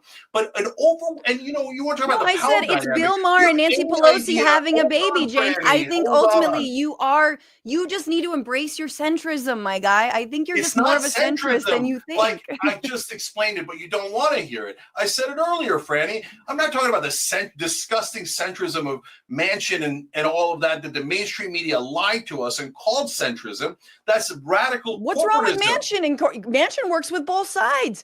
He's a perfect example of what you're doing. That's exactly what I'm talking about. Manchin is the establishment. The fact that you can't see the difference between a left-wing populist who despises the establishment, who's a right-wing populist, who loves and is the establishment, who's a right-wing populist, you can't see that difference is stunning. Who's a right-wing populist? Who is a right-wing populist? Name him. Who's a right-wing populist? On Patrick Bet-David show is definitely a right-wing populist. Dan Holloway on Drinking Bros is definitely a right-wing populist. Vinny on PBD thinks that the Biden administration blew up the bridge in Baltimore. He does. That's right. Because they're not saints and they don't agree with us. Who's a right-wing populist in office? Who's a right-wing? Is it Matt Gaetz? Who's your right-wing populist in office? Is it Marjorie Greene? The new right-wing populist is absolutely clear. And see, guys, before I say the name, I know what's going to happen after I say the name. You're going to think of all the bad things he said about social issues, and you're going to think, oh my God, Cenk likes this guy. That's why I now hate Cenk. So I'm telling you, ahead of me telling you the name, no, I do not agree with him on the social and cultural issues, and I will fight him as hard as I possibly can on those. And I don't think that he's right on all the economic issues at all, but he has begun to be populist because he stopped taking corporate PAC money. Josh Hawley in the Senate. That is now a right-wing populist. Tom Massey, a right-wing populist, okay? Those guys, Massey, you could say 1,000 terrible things about him, but he is honest. Everybody knows he's honest. He's honest to a fault, right? He says some things, I'm like, whoa, that's freaking crazy, right? But are they actual right-wing populists? Yes, they are. And the number one way you could tell if someone's going to be a populist is if they stop taking corporate PAC money. Okay, I accept that. I accept that. I just want to say, lastly, I worry about our relationship because, I mean, I don't have to, like, we may grow distant, you know what I mean? I'm trying to delve more into my show. I still love going on John's show and Dr. Richie's show. That's in the TYT network. this show is on the podcast network of TYT. You know, there's no money that really exchanges hands. You guys do help me with the podcast hosting, so I appreciate that. So I may owe y'all money. Do you know what I'm saying? But I'm just being honest. Like, you don't know anybody. But you know what I mean. I'm being honest about what our arrangement is. But I worry because, you know, we were but 5 minutes into this conversation, and you said Emma Vigeland likes the establishment, and it doesn't matter what she said. It doesn't. Hang on.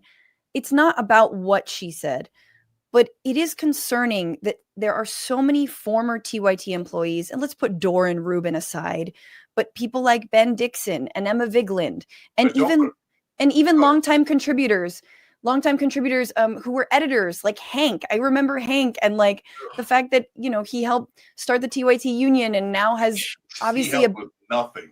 Okay, but I knew Hank was such a great guy, and Emma and Ben are such. I'm just saying. I'm telling you, these are. But okay, how I'm afraid, man. Like, I'm next. Like, I don't know what I'm gonna do. That I'm booted out of the castle, and suddenly it's us versus them. And so what does it say about TYT? What does it say about you? That there's so many former employees who are on our side ostensibly, who you have so much disdain for. So, Franny, if you're next and I have this secret nefarious plan to push people out, why am I on here? Why would I come on here and talk to you for now nearly 2 hours when if I'm planning to push you, that doesn't make any sense.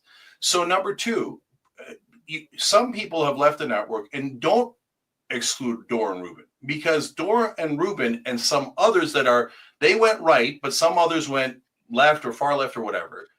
But some group of them have the same agenda.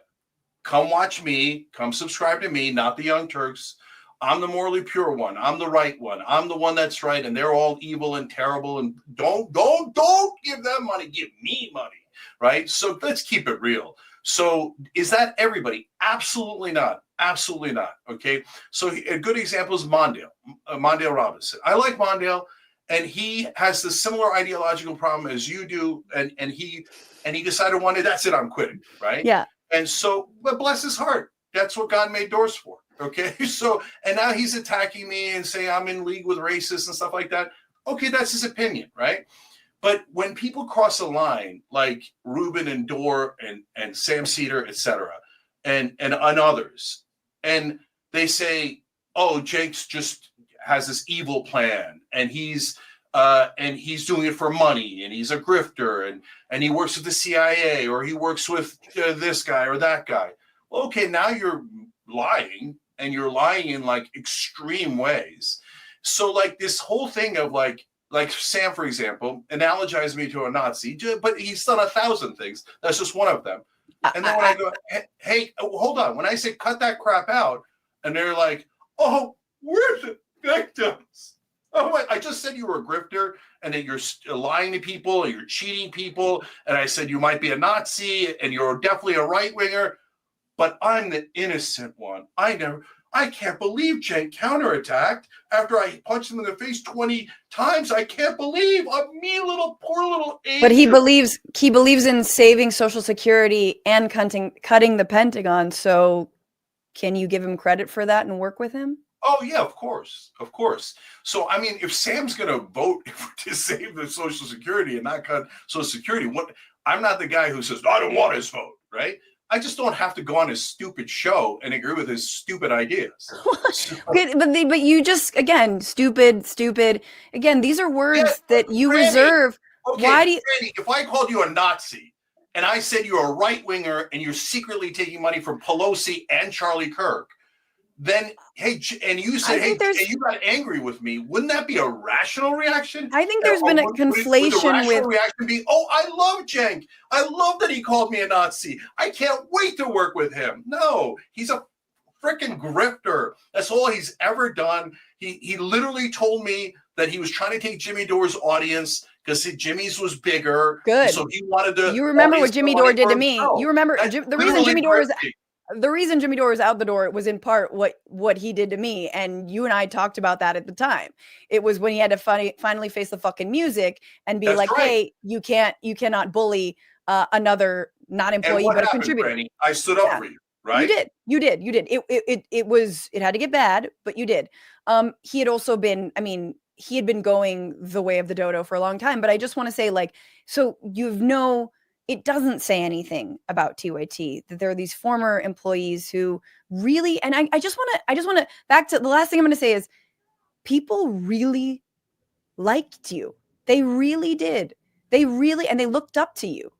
And they thought of you as a comrade, a boss, a co-conspirator in this grand, political project to really change this country, to make it more democratic.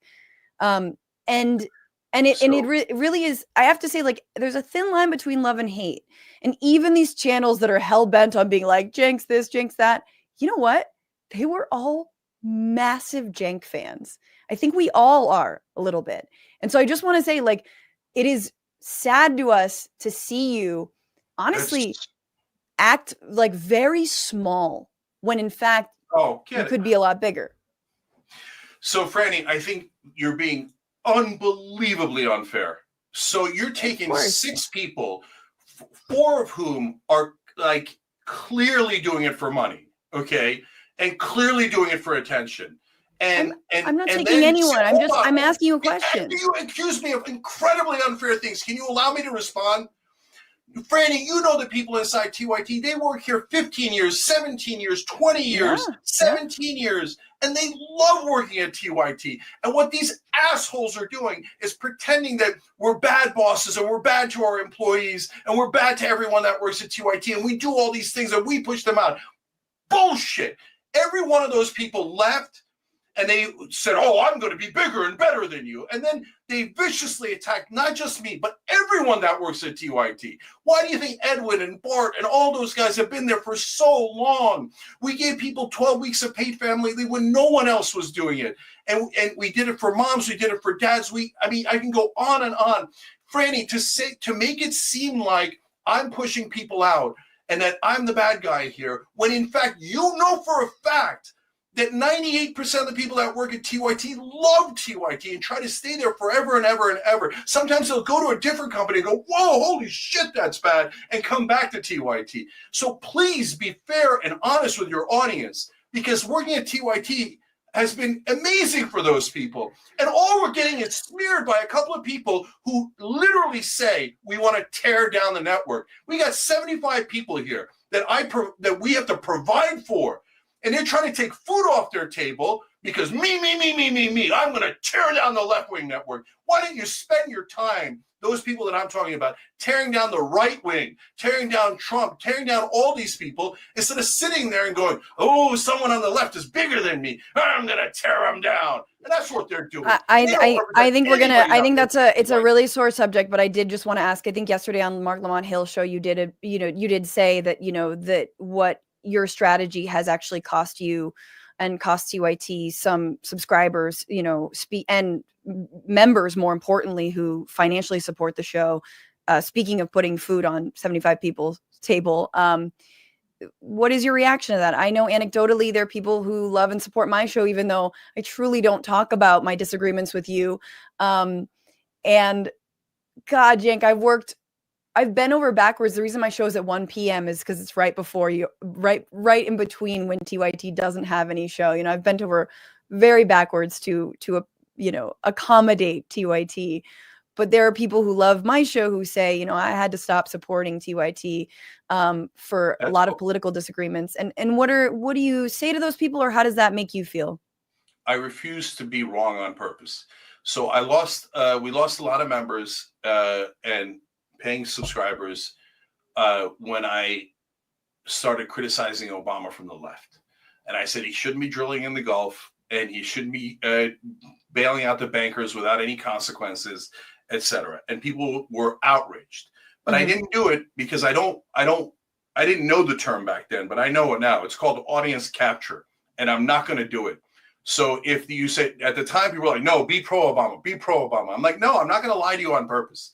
And now some folks are saying, no, tell us the far left is totally right. And then that like there is no crime and on and on and on, right? No, I'm not going to be purposely wrong.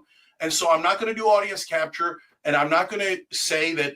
And so how could I be a grifter and say at the same time, I'm willing to sacrifice a lot of money that I'm super worried about for all of us at TYT to do the right thing? That's the exact opposite of grifting. That's saying I'm standing on principle. I'm standing on what I think is the real viewers of TYT and representing them. And Franny, what you're not seeing is there's so many people on the left who are afraid to state their real opinions because they're going to get shellacked online. All the far left is going to come out and call them a right winger and a fascist, etc. They're so scared to actually state their own opinions because the far left has so much more power than they realize in terms of the social media ecosystem. Sure, right? I agree. And I do think that it would benefit all of us to be a little bit less online, because I do think there is a real left. They are in labor unions. They work in homes. They, they are serving people Starbucks, right? Like there are real leftists. Yes. They are, let's be real, they are on the streets demonstrating for Palestinian human rights. They've been on the streets, although I know this gets into prickly territory, but they've been on the streets saying things like defund the police, saying things like Black Lives Matter. And I know you might disagree with them, but they are real leftists who don't just live online. And so I hear you about, I absolutely concede our movements. We always talk about this. How can our movements be more attractive? Be, as Michael Albert, who wrote this book called Participatory Economics, he used to say, how do we make the left sticky, where people want to be there and stay there? And sure, it's by not over policing one another, and it's by meeting people where they're at. And I think that is absolutely true. But for me, it is not about, it's not about what I see is conceding to a right-wing framing within the ceiling of Trumpism, because there's always a ceiling, and that ceiling is Donald Trump. But Franny, I'm not conceding, and facts have to matter. Facts have to matter. Well, like, you're painting me as a collaborator when I haven't collaborated at all. All I've done is argue for our positions. And in fact, you showed a couple of times when I argued for our positions, right? And if you showed all the right-wing shows that I was on, you would see me fighting for left-wing positions on right-wing shows that no one's ever done. And do you know that on the Patrick I've been on Piers Morgan. I do that a lot. So, if you count Piers Morgan, I totally agree with you.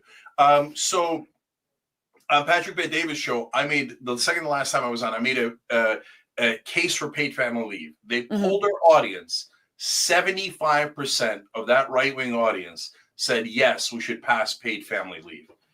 Who else has done that? And for that, I get called a collaborator, and I implicate others in my collaboration.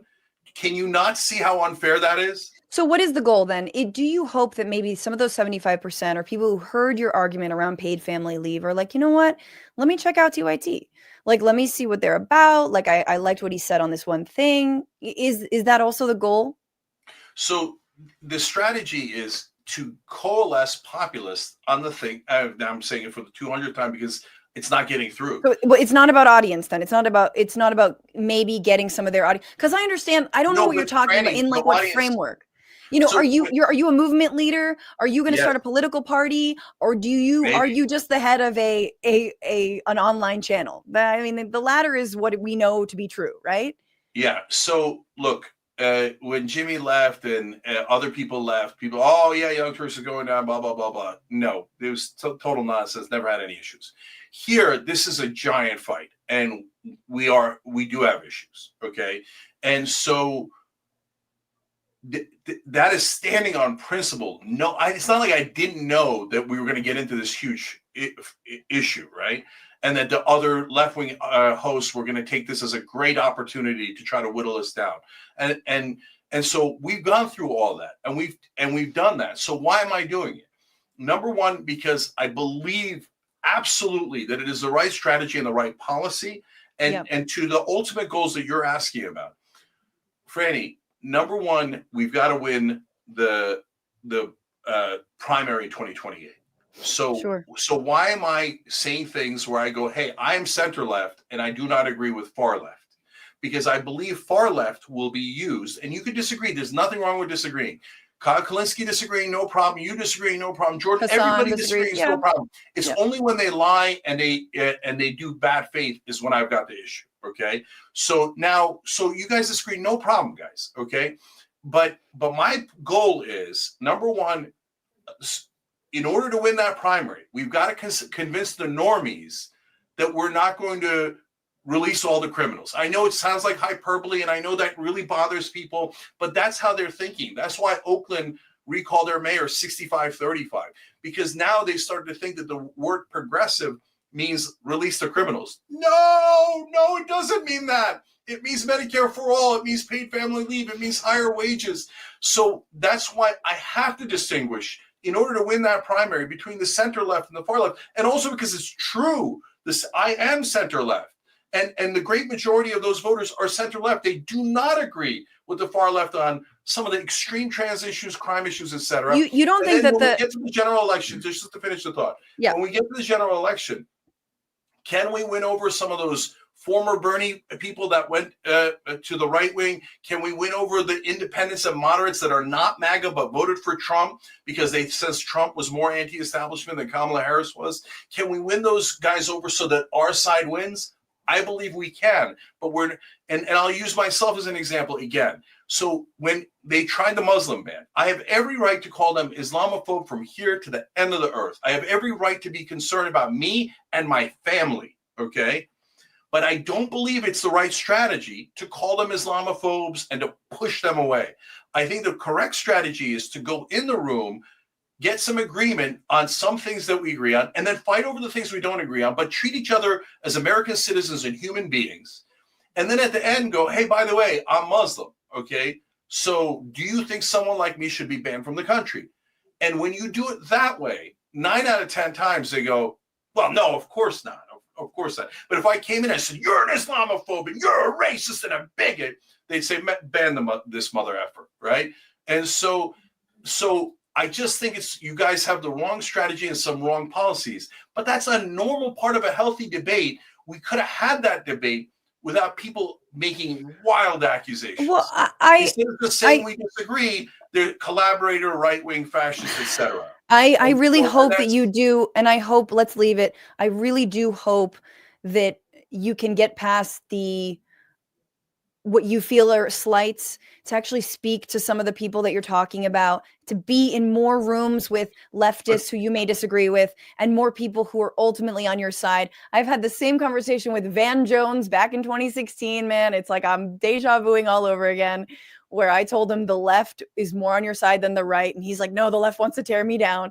But anyway, Cenk, it's really great to have such a candid, open conversation. I like that we can both be very Mediterranean about it and get like super mad, but then rein it in and be cool. And then be like, we're like, yeah, we're just going to yell and then we're going to be fine. And then we're going to get over it. So that's the kind of beer I like to have. Yes. Thank you. And but not with Charlie Kirk. And I will leave it at that. Everybody, you can check out all of the interviews. You don't have to, it does not hearsay.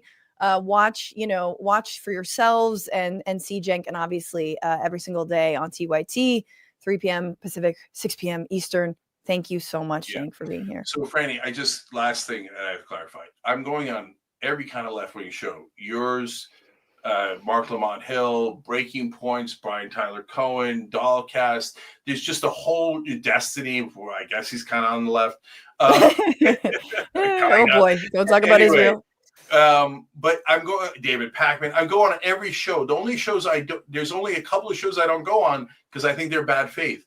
And what they then do is saying, oh, he's not going on any left-wing shows. What, because they're the demigods of the left? No, I'm going on shows that have good faith, where we have wild disagreement. And like you said, sometimes we even yell at each other, but when we settle down and we have a beer, so this idea that I'm not going on left-wing shows or we're not doing left-wing stuff is just not Well, we're making the second round. We're like the second tour. We're the B cities of your A cities tour. No, that's not true.